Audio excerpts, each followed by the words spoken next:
एक और प्रातःकाल हम इसी प्रकार परमेश्वर की उपस्थिति में बैठे हुए हैं। पिछले बुधवार को हमने व्यक्तिगत बुलाहट के बारे में और कलीसिया उस बुलाहट को कैसे पहचानती है, इस बात को भी हमने देखा। ये नहीं कि ये एक विस्तार से अध्ययन था, ऐसा नहीं, मात्र 2-3 बिंदुओं पर हमने प्रकाश डाला था। विस्तार से हम व्यक्तिगत उसका अध्ययन कर सकते हैं। आज उस व्यक्ति या उस बुलाहट पाए हुए प्रभु के दास की जिम्मेदारी कलीसिया के साथ और उसका कैसे व्यवहार होना चाहिए, ये हम पौलुस का ही उदाहरण से देखेंगे। और हमने देखा है प्रेरित पौलुस और बरनबास जब अंताकिया कलीसिया के साथ जुड़े हुए थे, अंताकिया की कलीसिया उनको सेवा के लिए कमंड करने से पहले या उसका अंगीकार करने से पहले 1 साल तक कलीसिया के साथ रहकर सेवकाई किया। प्रेरितों के काम 11 अध्याय उसका 26 वचन में हमने इस बात को पढ़ा। बरनबास शाऊल को लेके आया और 1 साल तक दोनों जन मिलकर, बरनबास और शाऊल यानी पौलुस मिल करके अंताकिया की कलीसिया में रहकर प्रभु की सेवकाई की है। वहां पे भाइयों को उपदेश देता रहा। तो ये सेवा देखकर कलीसिया ने पहचान लिया कि पौलुस प्रभु का सेवक है, बरनबास प्रभु का सेवक है। पवित्र आत्मा ने उस पहचान को प्रकट रूप में कर दिया, उनके ऊपर हाथ रख दिया पूरी कलीसिया के सामने। ये हमने देखा है। ये उस व्यक्ति के लिए भी अच्छा है जो सेवकाई कर रहे हैं, क्योंकि मेरी कलीसिया ने मुझे पहचान लिया। और ये बात वहीं पे समाप्त नहीं होता। जब एक बार कलीसिया ने पहचान लिया ये सेवक है, या कलीसिया ने अंगीकार किया है और सेवकाई के लिए भेजा है, और अपने जिसे हम कह सकते हैं असेंबली ने हमको प्रभु की सेवकाई के लिए अलग अलग जगह भेज देता है। हम प्रार्थना किए और जगह चुनने का स्वतंत्रता हमें दिया है। अक्सर हमारे स्थानीय कलीसिया नहीं कहते हैं कि फलाने जगह जाओ, वो तो फिर नियुक्ति हो गया, बल्कि सेवकाई के लिए बुलाहट जिस प्रभु के दास को है, उस प्रभु के दास उस जगह को भी पहचान लेते हैं पवित्र आत्मा की अगुवाई के द्वारा। वो प्रभु के दास कहता है कलीसिया में कि प्रभु ने मुझे फलाने जगह भेजा है। कलीसिया उस बात की अंगीकार करते हैं और प्रार्थना करके उसको भेज देता है। तो प्रथम उस कलीसिया के साथ उसकी जिम्मेदारी है, उस कलीसिया के साथ रहकर। पौलुस एक दिन में अंताकिया कलीसिया आकर के उसी दिन सेवकाई के लिए नहीं गया, 1 साल वहां पे रहकर कलीसिया के साथ सहयोग किया, आत्माओं को जीता। जो जीती हुई आत्मा है उनको वचन की परिपक्वता में लाया, और उसके बाद वो सेवा के लिए दूसरे जगह चले गए। तो हमारी जिम्मेदारी रहती है, हम जिस कलीसिया के साथ जुड़े हुए हैं उस कलीसिया में सेवा करने, और एकदम हम उड़ करके अपनी मर्जी से चले जाना उचित नहीं होगा। कुछ आजकल ऐसे देखा भी जाता है, मैं उस पर ज्यादा जाना नहीं चाहूंगा। और हम देखते हैं अंताकिया की कलीसिया से चला गया था पौलुस, या भेजे गए थे, लेकिन एक बार के मिशनरी यात्रा पूरा करके वही अंताकिया की कलीसिया में पौलुस वापस आ गया था। उस बात को हम देख सकते हैं प्रेरितों के काम उसका 14वां अध्याय, प्रेरितों के काम उसका 14वां अध्याय हम देखेंगे, और उसका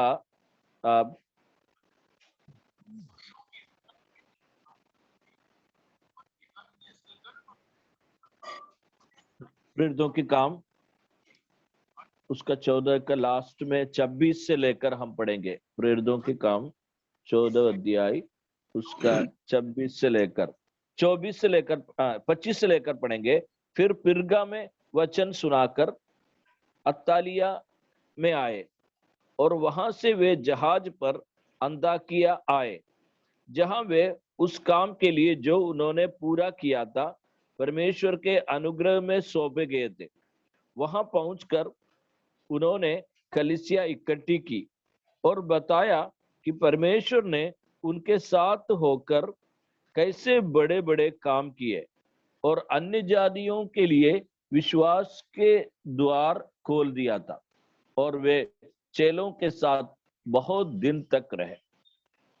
यहाँ पर जो जिस सेवकाई के लिए पौलुस और बरनबास को अंताकिया की कलीसिया ने भेजा था, उस कलीसिया की सेवकाई को मतलब उद्देश्य को पूरा करके, या पहली मिशनरी यात्रा जहां तक करना था और वहां तक पूरा करके, वो शब्द यहाँ पर लिखा है। यहाँ पर हम देखते हैं काम के लिए जिन्होंने पूरा किया था, परमेश्वर के अनुग्रह में सौंपे थे।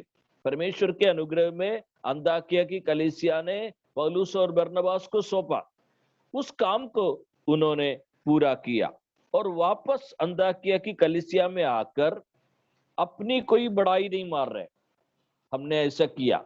लेकिन वो शब्द आप देख लीजिएगा 27 पद में, वहां पहुंचकर उन्होंने कलीसिया इकट्ठी की और बताया कि परमेश्वर ने उनके साथ होकर कैसे बड़े बड़े काम किए। ये एक प्रभु के दास के लिए बहुत ही महत्वपूर्ण है। परमेश्वर ने हमारे साथ रहकर कैसे बड़े बड़े काम किए। कितने जगह हमने प्रचार किया और परमेश्वर की सहायता से वहां पर कलीसिया हुई, लुस्त्रा में, इकोनियम में, ऐसे बहुत सारे जगह में जहां पर सेवकाई हुई। यहूदियों में से, अन्य जातियों में से लोग विश्वास करके आए। ये सब बातें पौलुस कलीसिया को इकट्ठा करके बता दिया। वहां पर और कोई कलीसिया में जाके नहीं बता रहे, वहां पे एक पब्लिसिटी नहीं दे रहे। देखो यहाँ पर अपने मात्र कलीसिया के साथ उसकी जिम्मेदारी को निभा रहे। जिस कलीसिया मेरे लिए प्रार्थना करती है और उस कलीसिया जानना है कि मैं क्या कर रहा हूं और मैं किस तरह की सेवकाई कर रहा हूं, क्योंकि वो कलीसिया हमारे लिए निरंतर प्रार्थना करती है, यहां तक कि आर्थिक मदद भी करते हैं। देखो हम सबके पास एक एक मात्र कलीसिया है जहां से हम उद्धार पाके आए होंगे या फिर बाद में जुड़े होंगे। उस कलीसिया ने प्रार्थना करके हमको सेवकाई के लिए नियुक्त किया। शायद हम उसी कलीसिया में रहकर सेवकाई कर रहे हैं या फिर एक दूसरा जगह चुनकर प्रभु की सेवकाई कर रहे हैं, लेकिन जो हम कर रहे हैं उसकी बात कलीसिया को पता होनी चाहिए, क्योंकि कलीसिया के साथ रहकर सेवकाई कर रहे हैं, कलीसिया से बाहर नहीं। जब एक बार हम सेवकाई के लिए अलग हुआ, इसका मतलब ये नहीं कि अभी मैं स्वतंत्र हूं, मैं कहीं भी कुछ भी कर सकता हूं और उसकी जानकारी किसी को देने की जरूरत नहीं है। ऐसा नहीं है, क्योंकि प्रभु ने व्यक्ति को महत्व नहीं दिया, प्रभु ने महत्व दिया है कलीसिया के लिए। और यहाँ पर अंताकिया की कलीसिया को इकट्ठा किया और परमेश्वर के कार्यों को जो उनके साथ परमेश्वर किया है उस कार्य का वर्णन किया, कैसे बड़े बड़े काम किए और अन्य जातियों के लिए विश्वास का द्वार परमेश्वर ने खोल दिया। जब अंताकिया की कलीसिया ये सुनेंगे, जरूर उनके लिए बहुत ही आनंद का विषय है। देखो हमारी कलीसिया से एक भाई जाकर फलाने जगह प्रभु की सेवकाई किया, वहां पर कलीसिया तैयार हो गया, यहूदियों में से, अन्य जातियों में से लोग विश्वास करके आए। तो ये सुनकर अंताकिया की कलीसिया बहुत ही आनंदित हुई है। और इतना नहीं, फिर वहां पर क्या पढ़ते हैं 28 पद में, और वे चेलों के साथ बहुत दिन तक रहे, अपनी मात्र कलीसिया के साथ समय बिताए। ये उनकी जिम्मेदारी है, वहां पे चुपचाप नहीं बैठ रहे थे, क्योंकि वहां रहकर उन्होंने परमेश्वर का वचन सिखाते रहे। वहां पर भी ये बात हमने सेवकाई में जाने से पहले पौलुस ने किया, और सेवकाई पहला एक सत्र, एक बार कहा जाए पहला सत्र पूरा करके पौलुस बरनबास वापस आ गया, अंताकिया की कलीसिया को रिपोर्ट दे दिया। और कहीं रिपोर्ट नहीं, अच्छा हुआ कि उस समय सोशल मीडिया नहीं था इस प्रकार का, अगर होता हुआ भी तो पौलुस उस प्रकार कभी एडवर्टाइजमेंट नहीं देंगे जो आजकल कुछ भाइयों के द्वारा होता है। मैं उसके खिलाफ हूं, अपने व्यक्तिगत बात में कहा जाऊं, और जानते हैं कई प्रभु के दास लोग जो सेवा कर रहे हैं इस बात से सहमत भी होंगे। ओके, और वहां रहकर अंताकिया की कलीसिया में उन्होंने सेवकाई किया, कलीसिया को इकट्ठा किया। कलीसिया के साथ पौलुस और बरनबास का कोई विवाद नहीं देखते, कलीसिया उसकी अंगीकार करती है और पौलुस भी कलीसिया को महत्व देता है, स्थानीय कलीसिया को महत्व देता है। केवल वहां नहीं, जहां जहां पौलुस गया है, पौलुस स्थानीय कलीसिया को, जिस कलीसिया में वो जुड़े हुए हैं उस कलीसिया के साथ पौलुस का संपर्क भी अच्छा रहा है, और हम इस बात को बार बार देख सकते हैं। अब हम देखेंगे पौलुस का 15 अध्याय का 35वां वचन हम इस उपलक्ष्य में पढ़ेंगे। पौलुस की सेवकाई के उपलक्ष्य में 15 अध्याय का 35वां वचन।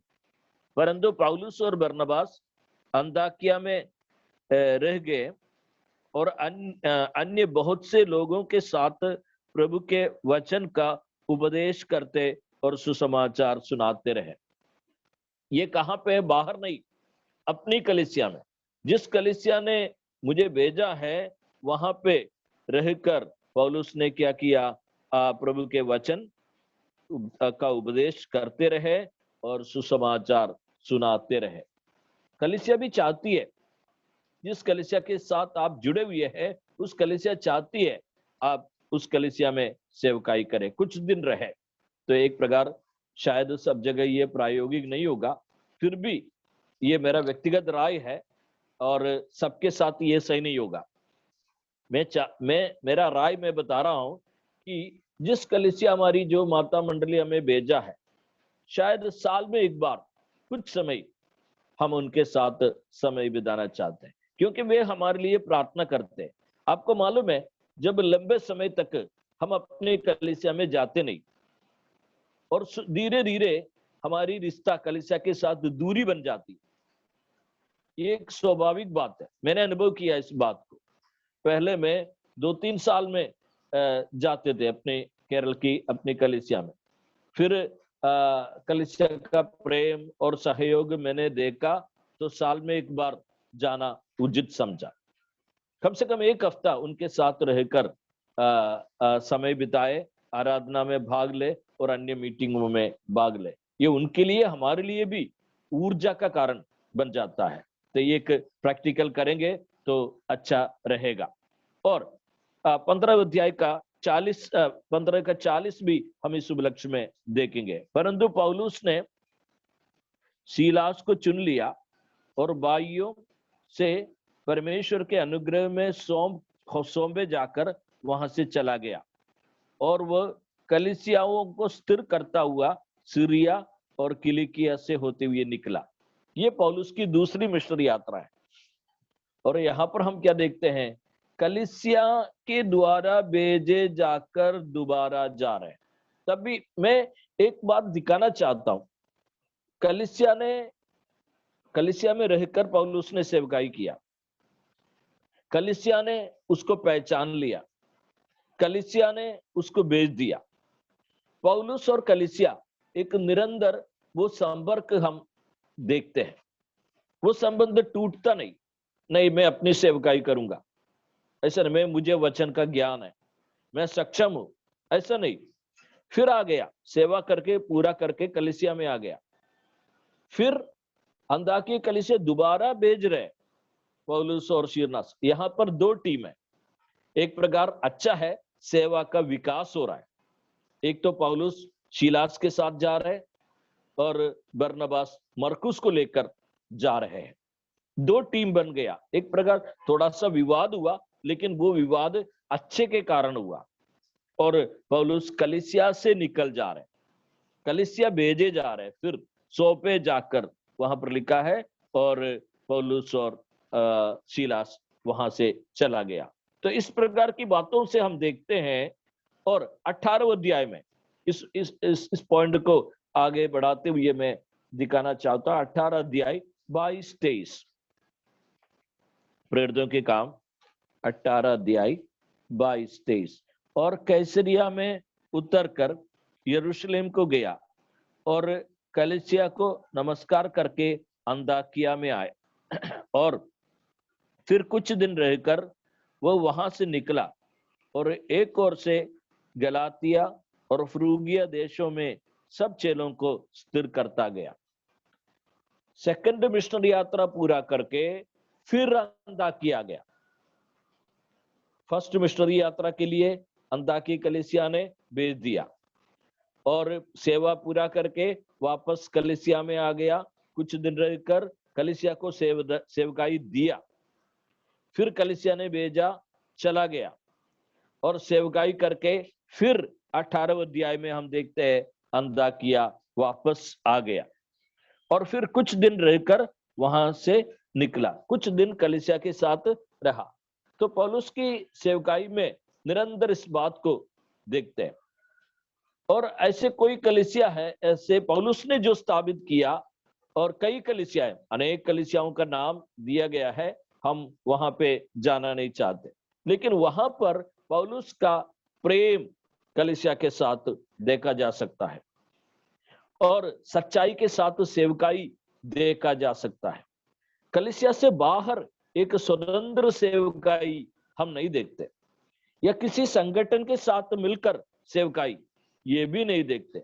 चाहे तो पौलुस एक संगठन बना सकते थे, क्योंकि पौलुस एक ऑर्गेनाइजर के रूप में भी हम देखेंगे तो अच्छा रहेगा, लेकिन पौलुस ने ऐसा नहीं किया। पौलुस के साथ एक टीम था, लेकिन संगठन नहीं था। टीम था पौलुस, बरनबास, तीतुस, लूका, इस प्रकार बहुत लोगों के एक सहकर्मी पौलुस के साथ जुड़े हुए थे, लेकिन उनका एक ऑर्गेनाइजेशन पौलुस नहीं बनाते। शायद आज के युग में होता, कोई कुछ ज्ञान अर्जित कर लेते, कोई ऑर्गेनाइज करने का सक्षम है, तो क्या होते, एक ऑर्गेनाइजेशन ही बना लेता है, और उनका सेक्रेटरी। ये सब वचन के अनुसार नहीं है। इसका मतलब ये नहीं कि मैं ऑर्गेनाइजेशन के खिलाफ हूं, नहीं, संगठन के मैं खिलाफ नहीं हूं, जहां उचित है वहां ठीक है, लेकिन उससे भी बढ़कर है कलीसिया। किसी संगठन से, किसी संस्था से बढ़कर है कलीसिया। इस बात को पौलुस हमें समझाते हैं, और अनेक उदाहरण से, हमारे पास समय उतना ज्यादा नहीं है, मेरे पास थोड़ा समय और बचा हुआ है। कलीसिया के साथ एक तो संपर्क इस प्रकार जुड़ा रहता है, सेवकाई कलीसिया को दिया, और जहां जहां पौलुस ने कलीसिया स्थापना की है, वहां पर पौलुस ने वचन भी सिखाते रहे। उसके लिए एक उदाहरण मैं आपके सामने देना चाहता हूं। 15:35 में आपने देखा, वहां रहकर उपदेश दिया।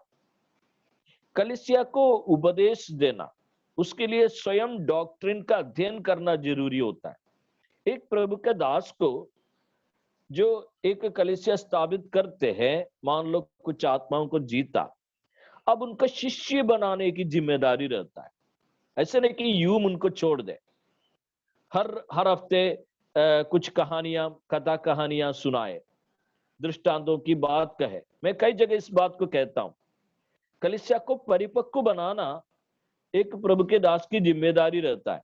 आत्माओं को जीत लिया, जब तक नए क्षेत्र में सेवकाई शुरू कर देता है, सुसमाचार प्रचार करने में ज्यादा समय व्यतीत करते हैं, और जब सुसमाचार प्रचार करके कलीसिया तैयार हो जाती है, 15-20 लोग या 25 लोग तैयार हो जाते हैं, और उसके बाद सुसमाचार में सेवा थोड़ा कम करके, सेवा करना है कुछ दिन कम करके, कलीसिया को बढ़ाने के लिए, एडिफिकेशन ऑफ द चर्च, कलीसिया को जो परिपक्व बनाने के लिए, मैच्योरिटी में लाने के लिए, उस प्रभु के दास को सेवकाई देना चाहिए, और पौलुस ने ऐसा किया भी है। देखो हम देखते हैं 14 अध्याय का 23 पद में एक शब्द लिखा है।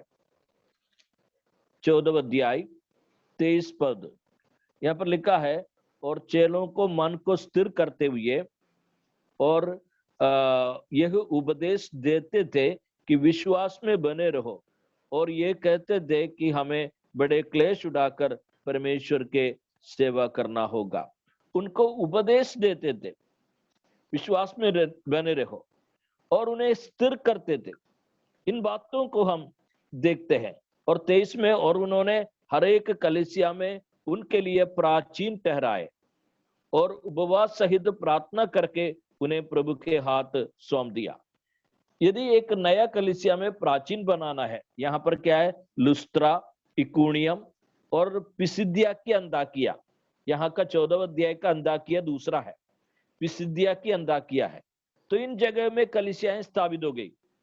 पौलुस वहां पे गया फिर से, और क्या किया, वहां पे उपदेश देते रहे, यानी टीचिंग, कलीसिया को वचन सुनाते हुए परिपक्व बनाते थे। परिपक्व हुआ कि नहीं हुआ, उसका प्रमाण है कलीसिया में क्या हुआ, प्राचीनों को नियुक्त किया, उपवास करके प्राचीनों को नियुक्त किया। ऐसा नहीं कि जो उम्र में बड़े हैं उनको प्राचीन ठहराया, ऐसा नहीं हो सकता। उम्र में बड़े हो छोटे हो, लेकिन आत्मिक उम्र में बड़ा है, आत्मिक परिपक्वता में उनको लाया, उसके बाद कलीसिया के अगुवे के रूप में नियुक्त किया। ये एक प्रभु के दास की जिम्मेदारी है। जहां पर सेवा करते हैं उस कलीसिया को परिपक्व बनाने में उसको परिश्रम करना चाहिए। उसके लिए क्या है, घर में बैठकर एक दिन पूरा वचन का अध्ययन करने में समय बिताना चाहिए। लेकिन कई बातों को हम देखते हैं, कई लोगों को हम देखते हैं दौड़ धूप बहुत करते हैं, लेकिन वचन की जानकारी बहुत कम रहते हैं। हमारे स्थानीय कलीसिया में कई बार एक डॉक्ट्रिन, एक उपदेश सिखाने लायक हम बनना है उस प्रकार।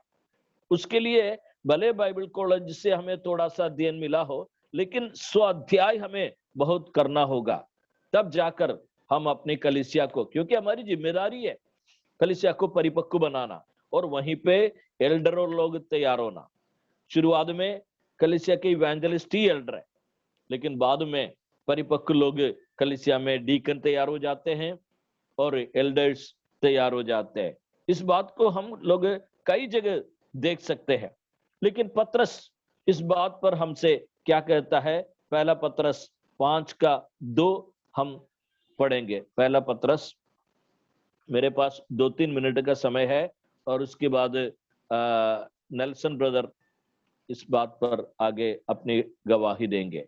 पहला पतरस 5वां अध्याय 2 वचन, यहाँ पर लिखा है, और परमेश्वर के उस झुंड को जो तुम्हारे बीच में है रखवाली करो, और यह दबाव से नहीं परंतु परमेश्वर की इच्छा के अनुसार आनंद से, और नीच कमाई के लिए नहीं पर मन लगाकर। शायद आप सोचे होंगे ये तो एल्डरों के लिए। हाँ, एल्डरों के लिए। एक नया क्षेत्र में सेवकाई शुरू करते हैं, वहां का पास्टर, वहां का इवेंजलिस्ट, वहां का एल्डर एक ही व्यक्ति है या 1-2 व्यक्ति है। अगर 2 जन मिलकर सेवकाई कर रहे हैं तो वही 2 है। बरनबास, पौलुस, उनका वहां का इवेंजलिस्ट है, वहां का प्रेरित है, वहां का कलीसिया स्थापित होने के बाद उस कलीसिया का एल्डर है, और उसके बाद कलीसिया परिपक्व हो जाती है, एल्डर तैयार हो जाते हैं, तब जाकर के शायद प्रभु की अगुवाई मिलता है सुसमाचार प्रचारक को, इवेंजलिस्ट को, दूसरे जगह सेवकाई के लिए जा सकते हैं। तो वहां पर क्या है, जो तुम्हारे बीच में है, पतरस कहता है रखवाली करो और आनंद से, नीच कमाई के लिए नहीं। ये एक इवेंजलिस्ट के लिए नमूना है, रखवाली करो। जब पतरस से यीशु मसीह जी उठने के बाद मुलाकात किया, 3 बार पूछा, क्या तू मुझसे प्रेम करता है? और पतरस ने कहा, मैं प्रीति रखता हूं, तू मेरे मेमने को चरा, मेरे भेड़ की रखवाली कर। पौलुस ने आज्ञा दिया था, सॉरी, प्रभु यीशु मसीह ने पतरस को आज्ञा दिया था, मेमने को चरा। भेड़ की रखवाली कर। तो ये कलीसिया के साथ हमारी जिम्मेदारी। प्रभु ने कलीसिया में कई प्रकार के लोगों को दिया है, वरदानों को दिया है। और पहला कुरिन्थी 12 अध्याय बहुत सारे वरदानों के बारे में पढ़ते हैं, लेकिन ये वरदान किसके लिए दिया है? ये किसी व्यक्ति को चिपकाने के लिए नहीं दिया, कलीसिया के लिए दिया। इवेंजलिस्ट कलीसिया के लिए, पास्टर कलीसिया के लिए, पहली शताब्दी की प्रेरित कलीसिया के लिए। एफेसियों की पत्री 11 अध्याय 14:4 में हम पढ़ते हैं, पास्टर्स, टीचर्स, प्रेरित और भविष्यद्वक्ता, ये सब कोई व्यक्तिगत अपने पर्सनालिटी को चमकाने के लिए नहीं दिया गया, या कोई ऑर्गेनाइजेशन बनाने के लिए नहीं दिया गया, बल्कि एक के लिए। वहां पर महत्वपूर्ण उस व्यक्ति नहीं है, उस कलीसिया है। जैसे आजकल राजनीतिक पार्टियों में कोई व्यक्ति बढ़ चढ़कर आ जाता है, उसका नाम हो जाता है, लेकिन अगर वो किसी क्षण उस पार्टी से बढ़कर विचारधारा रखते हैं, बात करता है, तो पार्टी क्या बोलता है? हमारी पार्टी में वो व्यक्ति बड़ा नहीं है, पार्टी बड़ा है, और वो पार्टी के लिए कार्य करता है। ज्यादा हद पार कर देता है, पार्टी से उसको निकाल भी देता है, चाहे कितना बड़ा व्यक्ति क्यों ना हो। आत्मिक कार्यों में भी जरूर इस प्रकार के कार्य नहीं करते हैं, लेकिन हमें समझना है खुद हम बड़े नहीं है, हमारी कलीसिया बड़ी है, क्योंकि प्रभु ने खून देकर कलीसिया को स्थापित किया, एक एक व्यक्ति से कलीसिया बनाई। तो एक प्रभु के दास को यह समझना है, मैं बड़ा नहीं हूं, मेरा बढ़ चढ़कर प्रचार करना, मेरी सेवकाई की बड़ाई मैं खुद करना या दूसरे लोगों से करवाना ठीक नहीं है, या किसी ऑर्गेनाइजेशन के द्वारा मैं उसी पर फेमस हो जाऊं, ये ठीक नहीं। जो कुछ भी दिया है, वरदानों को दिया है, वो कलीसिया के लिए दिया है। कलीसिया महत्वपूर्ण है, क्योंकि कलीसिया ही आखिर नए यरूशलेम के रूप में या प्रभु यीशु मसीह के उस दुल्हन के रूप में चमकेगी। कलीसिया चमकेगी, ना कि कोई व्यक्ति। हाँ, व्यक्ति को भी वहां पे प्रतिफल मिलेगा, वो बात है, लेकिन स्वर्ग में टोटल क्या है? एक मतलब मेमने का विवाह में एक दुल्हन है, इसलिए कलीसिया को हमें प्रमुखता देना है। कलीसिया के साथ हमारी जिम्मेदारी है, वचन में उन्हें परिपक्व बनाना है, कलीसिया को खिलाना पिलाना, वो भी निस्वार्थ। उसके लिए मुझे मतलब धन की सहायता मिले ना मिले, पैसे के लिए नहीं, लोभ से नहीं, ये बात स्पष्ट यहाँ पर लिखा गया है। बड़े आनंद से करो, प्रभु प्रबंध भी कर देता है। और इस बात मैं आपको याद दिलाना चाहूंगा। अंत में एक वचन पढ़कर समाप्त करूंगा। पहला तसलोनी 2 अध्याय 7 और 8 पढ़ेंगे। पहला तसलोनी 2 अध्याय, पहला तसलोनी 2 अध्याय 7 और 8। परंतु जिस तरह माता अपने बालकों का पालन पोषण करती है, वैसे ही हमने भी तुम्हारे बीच में रहकर कोमलता दिखाई है, और वैसे ही हम तुम्हारी लालसा करते हुए न केवल परमेश्वर का सुसमाचार पर अपना अपना प्राण भी तुम्हें देने को तैयार थे, इसलिए कि तुम हमारे लिए प्रिय हो गए। पौलुस के लिए थिस्सलुनीकियों की कलीसिया में पौलुस का व्यवहार कोमलता दिखाई। एक प्रभु के दास को ये एक आभूषण है, कोमलता, जेंटलनेस। अपने स्थानीय कलीसिया में कोमलता के साथ व्यवहार करे। थिस्सलुनीकिया की कलीसिया में पौलुस ने ऐसे दिखाई। और कलीसिया पौलुस के लिए कैसा था? देखो वहां पर लास्ट में शब्द दिया है, इसलिए कि तुम हमारे लिए प्रिय हो गए, बिलवड। मेरे लिए मेरी कलीसिया, जिस कलीसिया में मैं सेवकाई कर रहा हूं और जिस कलीसिया ने मुझे भेजा है, ये मेरे लिए प्रिय है, बिलवड है। और उस कलीसिया के लिए मैं नियुक्त हूं, प्रभु ने नियुक्त किया है, प्रभु ने वरदान दिया है, प्रभु ने धन दिया है, समय दिया है, और पूरी तरह सेवकाई उस कलीसिया के लिए। मैं ना चमकूं, बल्कि कलीसिया चमके, कलीसिया का नाम आ जाए। पौलुस ने कई बार कहते हैं, फिलिपी के कलीसिया को पौलुस प्रशंसा करते हैं। और लेकिन वही कलीसिया को पौलुस ने बनाया था, लेकिन पौलुस कोई बड़ाई नहीं ले रहा है, कोई श्रेय नहीं ले रहा है। प्रभु के नाम की महिमा हो। आगे का समय जो है नेल्सन ब्रदर अपने अनुभव बांटेंगे, वो हमारे लिए बहुत ही प्रोत्साहन का कारण होगा।